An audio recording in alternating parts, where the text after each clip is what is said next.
Assalamualaikum warahmatullahi wabarakatuh. Gua Azhari Nasution. Kita bertemu lagi di Majelis Jebretiah. Gua nggak sendirian, gua ditemani oleh teman gua. Kita akan jawab pertanyaan-pertanyaan nakal kalian seputar hal-hal skandal-skandal yang terjadi di dunia sepak bola dan gimana hukumnya. Bersama gua Abrar. Assalamualaikum Ustaz.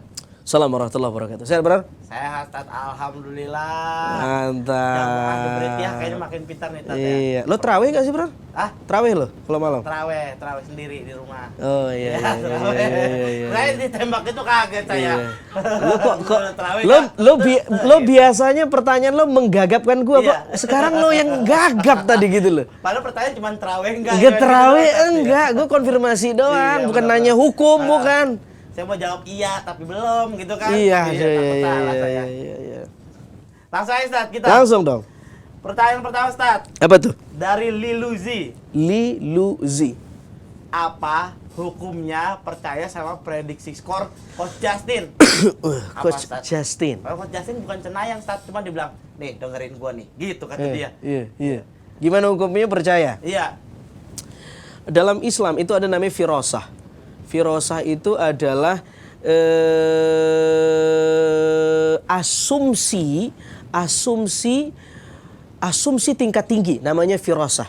Asumsi para wali-wali Allah, asumsi orang-orang soleh, namanya firasah. Dan itu kejadian. Pernah satu ketika Umar bin Khattab itu berasumsi dengan firasahnya, kamu pulang deh. Kenapa? Rumah kamu pasti kebakaran. Orang itu pulang, ternyata benar rumahnya kebakaran. Nah itu namanya firasah. Tetapi tidak semua ucapan orang itu firasah. Semua kita punya firasat ya, Brar ya. Paling tapi ada yang tajam, ada yang enggak. Termasuk firasat ibu terhadap anak. Kalau anak sedang susah, biasanya ibu itu hatinya enggak tenang. Artinya semua kita punya firasat, tapi ada yang tajam, ada yang tumpul, ada yang setengah tajam. Tergantung kita riyadhah atau latihannya intens atau tidak. Dan firasat itu bisa dilatih dengan ibadah dan seterusnya. Yang jelas semakin orang dekat sama Tuhan, dia semakin tajam firasahnya atau firasatnya. Salah satu ulama yang ahli di bidang ini namanya Ar-Razi. Dia ahli fisiognomi, Brar. Yes, dia bisa membaca wajah lu, membaca karakter lu dengan membaca wajah lu. Yeah. Itu Ar-Razi. Dia punya buku namanya Al-Firasah. Membaca bentuk hidung. Wah ini Abrar kalau bentuknya begini, abstrak begini, berarti orangnya begini. Boleh banget saya hidungnya nih, Ustaz. Iya nih. Boleh banget. Ini palanya, kalau bahunya begini nih kalau dipinjemin uang kagak balik biasanya. Ya. Tahu tuh. Imam Ar-Razi itu namanya ahli fisiognomi. Ya. Sekarang juga ada namanya grafologi kan, dengan lo membaca karakter tulisan orang, lo bisa menebak karakter. Itu saintis sebenarnya. Iya. Nah, kita kenal juga BMKG. Apa tuh? Badan Meteorologi dan Geofisika. Yang ini Brar, perakiraan cuaca. Iya, perakiraan cuaca. Betul kan? Iya, benar. Itu saintis, ada ukurannya memang, ada hitung-hitungannya. Nah, tapi coba lihat, dia bilang perkiraan cuaca atau perakiraan? Iya. Perkiraan. No, Perakiraan ya? perakiraan. Bukan perkiraan. Artinya teman-teman itu yang di sana itu yang memperkirakan cuaca hari ini berawan, mendung, hujan gede, petir, angin puting beliung. Dia nggak bilang hari ini pasti hujan, enggak. Dengan ilmu saintis yang dia punya, dia tetap tunduk dengan takdir Tuhan. Mereka bilang perakiraan cuaca. Gue belum mengira-ngira banget nih, gue masih bilang perakiraan. Itu bentuk ketawaduan kita kepada Tuhan yang mengetahui segala-galanya. Nah, gimana dengan orang yang meramal skor? Dalam Islam belajar astronomi itu boleh, yang nggak boleh astrologi. Lo belajar tentang ilmu perbintangan itu boleh, tapi belajar ilmu bintang untuk meramal masa depan ini yang nggak boleh. Nah, gimana meramal skor? Gua sih nganggapnya ini tradisinya anak sepak bola kan, kalau nggak ada yang begini nggak rame. Iya. Dan orang mungkin ke Justin ngasih 2-0, 3-0. Itu dengan pengalaman dia melihat pertandingan di lapangan hijau. yang dia sendiri pun tahu tebak-tebakan dia itu ya nggak mutlak sifatnya, nggak mutlak sifatnya. Perakiraan, bukan kepastian gitu. Jadi selama landasannya jelas ya Ustaz ya, perakiraan berdasarkan pengalaman berarti itu nggak masalah ya Ustaz. Nggak apa-apa. Jadi bukan cenayang tuh bukan ya? Gua nganggapnya gini itu bukan ramalan. Menurut gua itu perakiraan aja, asik-asikan aja, bukan yang pasti 3-0. Kata-kata pasti di sini bukan sesuatu yang mutlak walaupun dia bilang pasti. Ini pastinya anak sepak bola gimana sih? Pasti itu maksudnya keyakinan gua nih kayaknya 3-0 nih atau 3-2 nih gitu doang gitu. Oh, kalau saya sebenarnya sih kita kalau di sini Ustaz suruh prediksi emang sengaja kalau kalah biar kita bully gitu doang. Iya, emang nyari masalah gitu. orang. Iya, emang gitu. Kalau kayak gitu boleh kan, Tat? Boleh gak kayak gitu? Gimana? Ya kita nih prediksi coach. Kalau salah, ya katanya kemarin 2-0 kalah gitu. Gitu bakal itu emang. Nyeburin orang. Kalau asik-asikan ya nggak ada masalah. Kecuali, nah yang bahaya gini dengan lo tebak-tebakan itu, ada yang megang tebakan lo dan dia jadiin itu judi, lo kena Astagfirullahaladzim. Iya. Gue pegang Coach Abrar deh. Coach Abrar katanya 2-0. Gue ikut ijtihad Coach Abrar. 2-0. Udah deh gue pasang nih. Wah itu gak boleh judinya udah gak boleh. Terus lo kena dosa jariahnya gara-gara lo ngasih angka.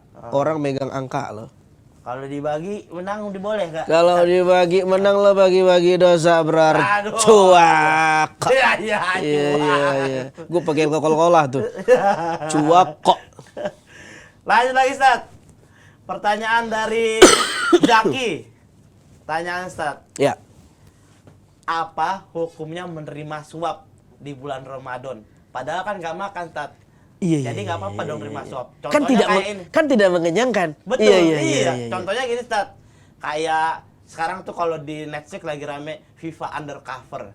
Katanya FIFA tuh disuap, Tat, buat milih jadi tuan rumah Piala Dunia. Wah, kacau bener ini. Ini skandal nih, Bro. Benar. Kita harus masuk ke sana, Bro. Kita harus selesaikan ini semua, Bro. Bisa emang, Tat. Kalau saya sih nggak sanggup, Ustaz. Saya kalau Ustaz bisa. Jadi gimana hukumnya suap tapi nggak makan? Kan nggak masuk mulut. Benar. Iya. Tapi masuk kantong lu. Beli bensin. Iya Allah. Ini koruptif, nggak boleh, Bro. Ini dalam Islam nih, ini hebat deh. Islam mengkritik bukan hanya korupsi yang sifatnya gede, yang kecil itu dikecam sama Islam. Gue spill ayatnya. Wailul lil mutaffifin. Celaka orang yang berbuat tatfif. Tatfif itu gini, Bro. Lo masuk ini anak-anak jebret tim ini masuk markas jebret media ini jam berapa biasanya ngantor? Jam 2. Jam 2 pagi. Jam 2 siang. Jam 2 siang. Misal jam 2 siang harus ngantor. Iya. Ternyata lu datang jam 2:05. Dalam Islam lu udah dosa. Astagfirullahaladzim, saya dosa mulu dong, Tat. Bagaimana nih, Tat? Ya Allah, tolong Abrar ya Allah. Gua kan diperintahkan Mas Arif kesini untuk nobatin lo, Brar. Ya. Jadi itu namanya korupsi. Meskipun korupsinya kecil lah. Korupsi yang kecil itu Al-Quran mengistilahkannya at-tatfif. Korupsi meskipun kecil. Masuk kerja misalnya jam 8 pagi, lu masuk jam 8:02 menit. Lu korupsi, Brar. Tapi kalau lu masuk jam 8 pas, namanya adil. Kalau lu masuk jam 8 kurang 5, namanya ihsan. Lu melakukan level yang paling tinggi. Jadi ihsan tuh udah gak ada level di atas level ihsan. Itu level tertinggi pokoknya. Jadi dengan lo masuk tepat waktu di kantor, nih buat anak-anak jebret tim juga yang nonton ini, lo pada ngantor nih kan. Dengan lo masuk tepat waktu di kantor lo, itu ibadah, itu ladang pahala. Kalau lo niatkan lo tahu ilmunya, itu pahala besar buat lo. Nah, tapi kalau lo lewat-lewat terus lo udah berlaku korupsi. Jadi korupsi dalam Islam bukan yang gede doang, yang kecil aja dikecam sama Al-Quran berar. Wailul lil mutaffifin. Jadi nggak boleh Ustaz ya, orang-orang suka bilang, ya elah kecil banget, sekaliannya dosanya sama gitu. Suka pada begitu. Nggak boleh Ustaz ya? Nggak boleh. Berar, ini yang suka ngelakuin ini. Kadang-kadang emak-emak juga. Wah, apaan tuh, Tat? Beli di pedagang sayur. Bang, bawang seperapat. Udah ditimbang seperapat, lebihin ngapa langganan ini dicomot 3. Itu koruptif itu. Gak boleh, serius. Ini benar, Tat. Benar. Kalau dilebihin sesisir lebih kurang ajar lagi, Tat, ya? Iya, makanya. Oke, Stat, kita udah siap berbuka puasa nih, Stat. Udah ya? Seperti biasa. Gak berasa ya? Gak berasa, orang ilmunya dalam. Ya Allah. Cukup singkat padat, ya kan? Kata-kata buat hari ini, Stat. Kata-kata buat hari ini. Kata-kata buat hari ini, jadikan Ramadan ini momen kamu untuk mendekatkan diri kepada Tuhan. Tuhan itu ingin didekati bukan dengan pakaian kamu yang baru, celana kamu yang baru, sarung kamu yang baru, kuku kamu yang baru. Tuhan hanya ingin didekatkan dengan niat kamu yang baru, beribadah karena Dia dan kamu tidak menyelingkuhinya dalam ibadah. Tidak ada tendensi apapun dalam sholat kita, dalam puasa kita, kecuali untuk Tuhan. Ketika itu kita lakukan, Tuhan berkata, as-sawmu li wa ana ajzibih. Berarti puasa kamu buatku dan aku yang akan balas dari pahala puasamu itu. Gua Zarina Setian, selamat berbuka puasa buat Jobretiah di mana saja berada. Assalamualaikum warahmatullahi wabarakatuh.